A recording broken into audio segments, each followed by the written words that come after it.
사람들마다 잘 잊어버려서 걱정을 하는데, 잊어버린다라는 것은 어떤 면에서는 참 유익한 것 같습니다. 잊지 않고 산다면은 정말 못 살 것 같은 그런 일들도 많이 있는데, 세월이 지나면서 잊는다는 것이 얼마나 감사한지 모릅니다. 또 한편으로는 그 잊어버림 때문에 곤란을 당하는 경우가 참 많이 있습니다. 오늘 여러분 가운데서 건방증 때문에 잊어버려서 곤란한 일을 당하는 경우가, 얘기를 한번 해보라고 말씀하면 많은 얘기를 하실 수 있을 겁니다. 어떤 분은 백화점 쇼핑을 갔다가 지하 주차장에 주차에 놓았다는 사실도 깜빡 잊어버리고 택시 타고 혹은 버스 타고 지하철 타고 집에 와보니까 차가 없어서 차가 어디 갔나 한참 생각하니까 백화점 지하실에 두고 왔다. 다시 가서 차 가지고 오는 그런 사람도 있습니다. 딸이 결혼식 하는 날에 예쁘게 단장하고 결혼식 가려고 미장원에 들려서 무심코 하는 말이 퍼마할 거냐고. 그렇다고. 그랬더니만 퍼마하느라고 그만 결혼식에 참석하지 못한 주부도 있다고 합니다. 잘 잊어버리는 것이 우리 사람의 속성이에요. 하나님이 우리를 만드셨는데 우리가 잘 잊어버린다는 거 얼마나 잘 아시겠어요. 그래서 잊어야 될 것은 잊는 것은 좋지만은 잊지 말아야 될 것은 잊지 않아야 된다고, 잊지 않도록 하기 위해서 하나님께서 우리에게 주신 많은 것들이 있습니다. 그것들 가운데 하나가 안식일이고 절기입니다. 주일을 지키게 하심으로써, 매 주일마다 주일을 지키게 하심으로써 하나님이 내 인생의 주인이시고 세상의 주인인 것을 잊지 않고, 하나님이 내 인생과 세상의 주인인 것을 잊지 않고 살도록 이렇게 매 주일마다 올라와서 예배를 드리라라고 말씀을 하십니다. 또한 하나님께서는 하나님을 향한 그 믿음과 하나님께서 베풀어 주신 그 은혜를 잊지 말고 살아라, 그것을 강조하시기 위하여서 매 절기를 매년마다 여러 절기를 주어서 지키라고 말씀을 하시는 겁니다. 오늘은 추수감사절이죠. 추수감사절이지만 우리가 도심에서 드리는 이 추수감사절은 매번 느끼지만은 크게 마음에 실감나지 않는 경우가 많습니다. 황금빛 벌판을 바라보면서 무르익어가는 과일나무의 열매들을 바라보면서 그렇게 추수감사주의를 드린다 그러면 뭔가 이 가슴에 와닿는 것이 많은데, 도심에서 드리는 이런 감사주일의 예배는 그렇지를 못합니다. 오늘 추수감사주일입니다. 다음 주일은 추수감사주일입니다. 그렇게 광고를 해야만 오늘이 추수감사주일이구나 그렇게 생각 들고, 와보니까 앞에 강대상에 뭔가 장식이 조금 달라졌네, 그걸 보고 추수감사주일이구나 그렇게 생각하곤 합니다. 지난 주일에는 고린도 교회 성도들이 받은 은혜를 찾아서 감사했던 바울의 감사를 보면서 내게 주신 은혜는 물론이지만 다른 사람에게 주신 하나님의 은혜를 찾아보고 감사할 수 있는 그 신앙의 수준으로 우리의 감사의 수준을 좀 승격시키자라고 말씀을 드렸습니다. 내 주변의 사람이 받았던 그 하나님의 은혜를 내가 찾아서 감사하면 할수록 다른 사람이 받은 은혜가 결국 내게 유익함으로 돌아온다는 사실을 우리가 기억을 해야 합니다. 다른 사람이 받은 은혜를 찾아서 감사했던 이 바울의 모습은 고린도 교회만이 아닙니다. 빌립보 교회를 향해서도, 에베소 교회를 향해서도, 데살로니가 교회를 향해서도, 또 빌레몬에게도, 또 로마에 있는 교회에게도 하나님께서, 이 바울은 하나님께서 그들에게 베풀어 주셨던 은혜를 기억하면서 늘 감사했습니다. 너희 믿음 때문에 내가 감사한다. 너희의 사랑 때문에 내가 감사한다. 너의 거짓 없는 신앙생활 때문에 내가 하나님께 감사한다. 바울은 줄곧 감사하기를 나 때문에 감사, 내게 좋은 것이 있어서 감사가 아니고 너 때문에 내가 감사하고 너희가 잘 되어서 감사하고 너희가 변화되어져서 믿음이 성장해서 감사하고 너희가 신앙생활을 잘하는 것을 보니까 내가 정말 감사하고, 그러면서 다른 사람에게 베풀어 주셨던 그 하나님의 은혜를 찾아서 바라보면서 하나님께 감사를 드렸던 것이 바울의 감사였습니다. 이렇게 다른 사람 때문에 내가 하나님께 감사할 수 있는 그 사람의 감사가 바로 오늘 제목처럼 고품격의 감사 생활입니다. 물건에도 명품이 있는 것처럼 하나님을 향한 감사에도 품격이 있고 고품격의 감사가 있습니다. 물론 우리는 내 자신에게, 우리 가족에게 일어난 일로 인해서 하나님께 당연히 감사해야겠지요. 그러나 이것은 그냥 기본적인 감사요. 우리의 감사는 고품격의 감사, 다른 사람 때문에 감사할 줄 아는 그런 감사가 되도록 힘써야 합니다.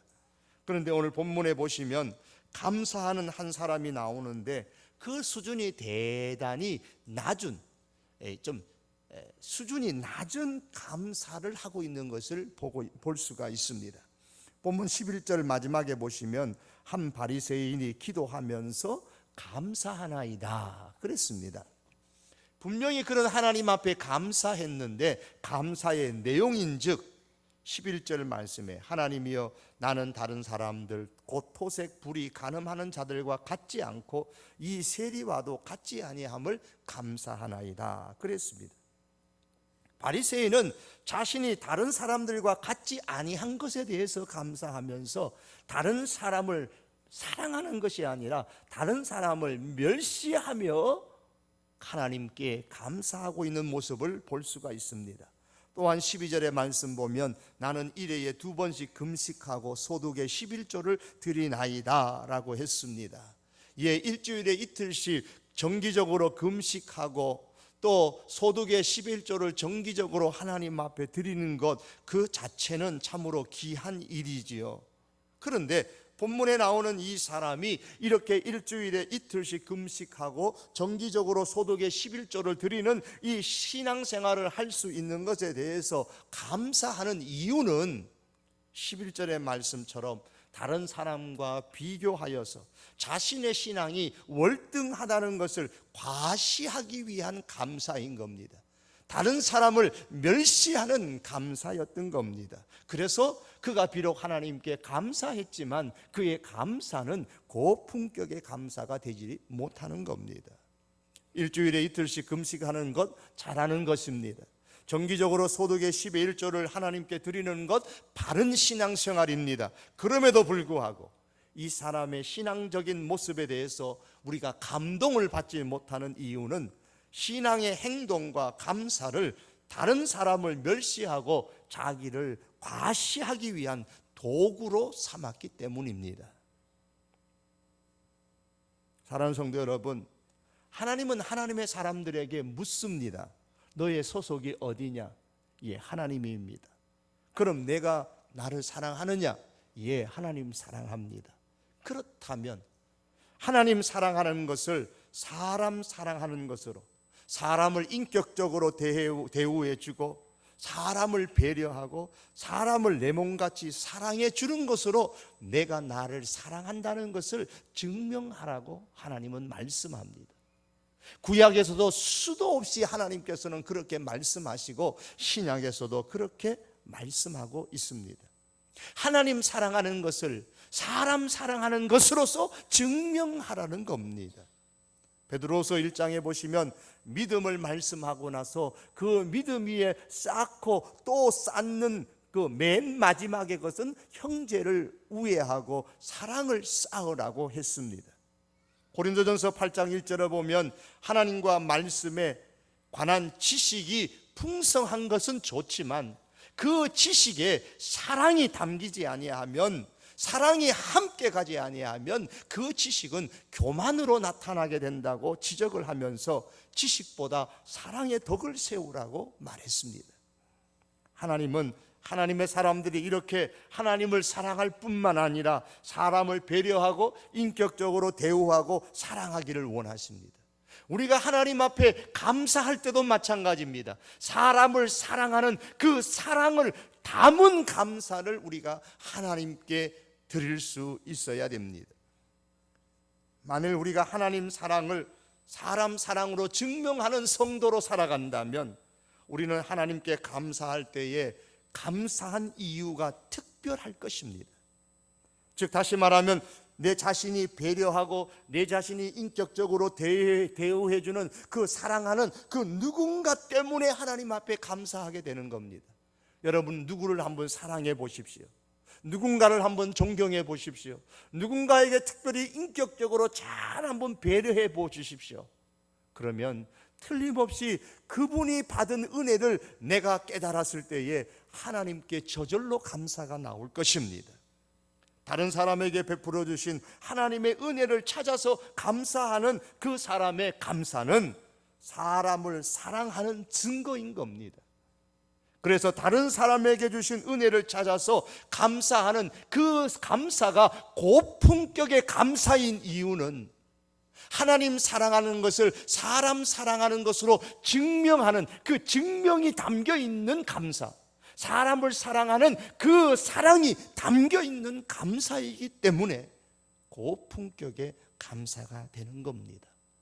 우리가 하나님 앞에 늘 감사할 때마다 내가 사람을 사랑하는 그 사랑을 담아서 다른 사람에게 주신 은혜조차도 하나님 앞에 우리가 감사함으로 올려드릴 수 있기를 원합니다. 오늘 우리가 본문에서 또 하나의 고품격의 감사의 모습을 볼 수 있는데 그것은 부서진 마음으로 드리는 감사입니다. 본문에 나오는 또 한 사람이 나오는데 세리가 나옵니다. 가슴을 치면서 감히 가까이 가지도 못한 채 기도합니다. 하나님이여 불쌍히 여기소서. 나는 죄인입니다.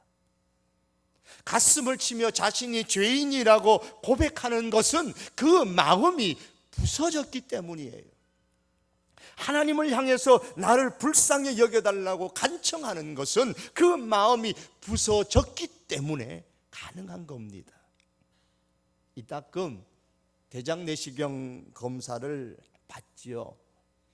작년에는 제가 대장 내시경 검사를 받았는데요, 나중에 의사가 그러더라고요. 속이 다 안 비워져 가지고 반은 보고 반은 못 봤다고. 내년에 다시 받으라고 그러더라고요. 그래서 올해 가서 오늘은요 준비를 철저히 하게 가지고 병원에서 먹으라는 것보다 더 많이 먹었습니다. 그래서 갔더니 깨끗하게 되어져서 검사를 받았어요. 이 대장 내시경 검사를 받을 때에 전에는 어땠습니까? 그 약물 통이 그래 가지고 그거 다 마시는 게 정말 힘들었어요. 그래서 대장 내시경 검사를 받을 때는 이거 받을까 말까 굉장히 망설였어요. 그게 싫어서. 요즘은 좀 훨씬 간편해졌잖아요. 부담이 많이 없습니다. 분명한 것은 대장 내시경 검사를 받으려면 병원에서 주는 그 약을 물에 타가지고 다 마셔야 됩니다. 그래서 우리 안에 있는 것을 다 이렇게 비워야 되는 거죠. 약물을 거듭거듭 마시는 가운데서 우리 속에 있는 굳어진 것들이 부서지고 부드러워지고 다 쏟아져야만 되잖아요. 그 속이 완전히 내장이 비워져야만 되는 겁니다. 왜 그렇게 하죠? 잘 보기 위해서. 의사가 우리 안의 내장을 잘 보기 위해서 그렇게 해야 됩니다. 세리가 하나님께 기도하는 내용을 보면 그는 이미 하나님으로 인해서 그 마음이 완전히 부서졌습니다. 완전히 비워졌습니다. 그래서 자기가 너무 잘 보여요. 하나님께서 자신을 불쌍히 여겨주셔야만 자기가 소망이 있다는 그 자기 자신을 보면서 깨닫습니다. 자기가 죄인인 것이 너무 잘 보이는 거예요. 그래서 하나님이여 불쌍히 여기소서. 나는 죄인이로소이다. 이렇게 세리의 마음이 완전히 부서진 겁니다. 언제 이렇게 마음이 부서집니까? 하나님의 은혜를 받을 때이죠. 하나님의 은혜가 우리 마음에 들어오면 마음이 굳어진 것들이 다 잘게 부서지면서 굳은 마음이 부드러운 마음으로 그렇게 바뀌어집니다. 어느 성도님이 그런 간증을 하시더라고요. 목사님, 은혜를 받고 보니까 남편을 봐도 눈물이고 자녀를 봐도 눈물이고 부모님을 봐도 눈물이고 세상 사는 것이 너무 달라졌어요. 미운 것이 다 없어졌어요. 은혜를 받으니까 그냥 불쌍하게만 보여요. 눈물밖에 없어요. 마음이 강팍한 것은요, 은혜를 받지 못해서 그런 겁니다. 은혜를 받으면 돌 같은 마음 부드러워집니다. 10년, 20년 맺혔던 그 한도 은혜를 받으면 다 부서져서 부드러워집니다. 은혜를 받으면 마음이 부서지고, 마음이 부서지면 부서진 그 마음에서 반드시 감사라는 열매가 주렁주렁 맺히게 되어져 있습니다. 이때 맺히는 감사가 바로 고품격의 감사인 겁니다. 바리새인은 일주일에 이틀씩 금식을 했어도 마음이 부서지지 않았습니다. 11조 생활을 정기적으로 했어도 마음은 부서지지 않았습니다. 높은 도덕적인 삶은 살았을는지 모르지만 마음은 부서지지 않았습니다. 여전히 자신의 신앙을 과시하고 다른 사람을 멸시했습니다. 그런 마음에서는 결코 고품격의 감사가 나올 수가 없습니다. 하지만 이 세리는 하나님의 은혜를 받아서 그 마음이 부서졌고 굳은 마음이 부드러운 마음이 되었습니다. 자신을 비웠습니다. 그랬더니 자신이 제대로 보였습니다. 하나님 앞에서 죄인된 자신의 모습이 보였습니다. 그래서 하나님이여 불쌍히 여기소서 나는 죄인이로소이다라는 이 세리의 고백 속에는 이미 고품격의 감사가 담겨 있는 고백입니다. 하나님의 은혜에 감동하고 감격하면서 입에서 터져 나오는 것, 나는 죄인입니다 라는 고백, 이 고백은 바로 감사의 고백인 겁니다. 나 같은 죄인을 용서해 주시니 정말 감사합니다 라는 고백인 거예요. 사랑하는 성도 여러분, 하나님께서 우리에게 은혜를 부어주셔서 우리들의 마음을 만져주시기를 원합니다. 혹 마음이 그 누군가로 인해서 딱딱하게 굳어져 있습니까? 하나님 앞에 은혜를 달라고 사모하십시오. 은혜를 받아서 굳은 마음이 다 부서지고 또 부서져서 부드러운 마음이 되어져서 우리의 삶 속에서 고품격의 감사의 열매가 풍성하게 맺힐 수 있기를 바랍니다. 말씀을 맺겠습니다. 물건에도 격이 있듯이 감사에도 격이 있어요. 우리가 하나님께 드리는 감사는 고품격의 감사가 될 수 있어야 합니다. 사람을 사랑하는 마음을 담아서 드리는 그 감사를 하나님께 우리가 드리십시다. 그것이 바로 고품격의 감사입니다. 사람을 사랑하는 마음을 담아서 감사하는 사람은 다른 사람에게 주신 하나님의 은혜까지라도 찾아서 감사할 줄 압니다. 더 나아가 고품격의 감사는 은혜를 받아서 마음이 깨어지고 부서져서 내 자신이 죄인이요 하나님의 은혜가 있어야만 살 수 있다는 고백을 담아드리는 감사입니다. 그러므로 우리의 감사에 하나님의 은혜로만 살겠다는 이 결단이 담겨 있기를 주님의 이름으로 축복합니다. 기도드리겠습니다. 하나님 감사합니다. 하나님 사랑을 사람 사랑으로 증명하며 그 사랑을 담은 감사를 하나님 앞에 늘 드리기를 원합니다. 하나님의 은혜를 받아서 굳은 마음이 깨어지고 부서져서 부드러운 마음이 되어 거기에서 고품격의 감사가 흘러 넘치며 하나님의 은혜만이 내가 사는 비결입니다 라고 고백하는 감사가 늘 우리의 삶에서 흘러 넘치게 하여 주시옵소서 간절히 원하오며 예수님의 이름으로 기도하옵나이다. 아멘.